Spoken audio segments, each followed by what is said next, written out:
ప్రభుత్వము కొత్త budget February second వీక్లో ప్రవేశపెట్టే అవకాశం ఉన్నది.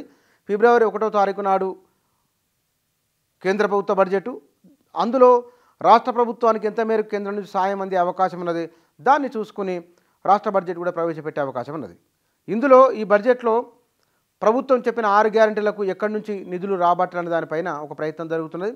అందులో ఒకానొక అంశం భూముల లీజుకు సంబంధించింది. ఈ భూముల లీజు విషయంలో 1935 నుంచి భూముల లీజు గరిష్టంగా 30 ఏళ్ల వరకు ఉండాలని.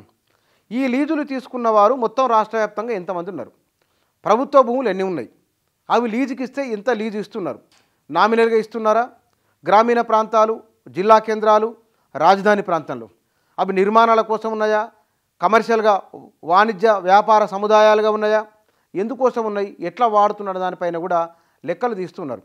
సుమారుగా 1,50,000 చదరపు గజాల స్థలం ఈ హైదరాబాదు సికింద్రాబాదు ఏరియాలో లీజుకు వెళ్ళినట్టు తెలుస్తున్నది. దీని ద్వారా లీజును మళ్ళీ వాళ్ళు పొడిగించుకోవాలంటే ఈ పొడిగించుకునేందుకోసమై ఎంత మొత్తం వసూలు చేయాలి వాళ్ళ దగ్గర, ఆ లీజులు అయిపోయిన తర్వాత మళ్ళీ తిరిగి తీసుకోవాలన్నా, ఇట్లాంటి విషయాలపైన ప్రభుత్వం ఆలోచన చేస్తూ ఉన్నది. అయితే ఈ లీజుకు తీసుకున్న వాళ్ళల్లో జీవో నెంబర్ 59 కింద తమకు క్రమబద్ధీకరణ చేయాలని దరఖాస్తు పెట్టుకున్న వారు కూడా ఉన్నారు. ఇట్లాంటి వాటిని పరిశీలించేందుకోసమై రెవెన్యూ యంత్రాంగం పరిశీలన చేస్తున్నది.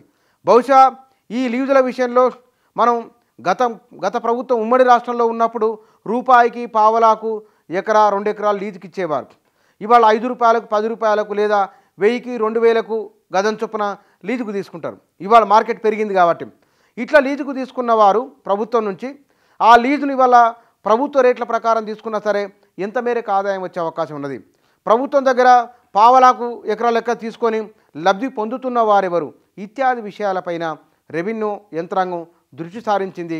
ఈ హైదరాబాదు పరిధిలో ఉన్న రాజధాని పరిధిలో ఉన్న లీజులకు సంబంధించిన అంశాలు మొత్తం తెలంగాణ వ్యాప్తంగా కమర్షియల్గా లీజులు ఏమేమి ఉన్నాయో వాటిని గుర్తించి వాటి ద్వారా ప్రభుత్వానికి ఎంత మేరకు ఆదాయం రాబోతున్నదో అంచనాలు వేస్తున్నది రెవెన్యూ డిపార్ట్మెంట్.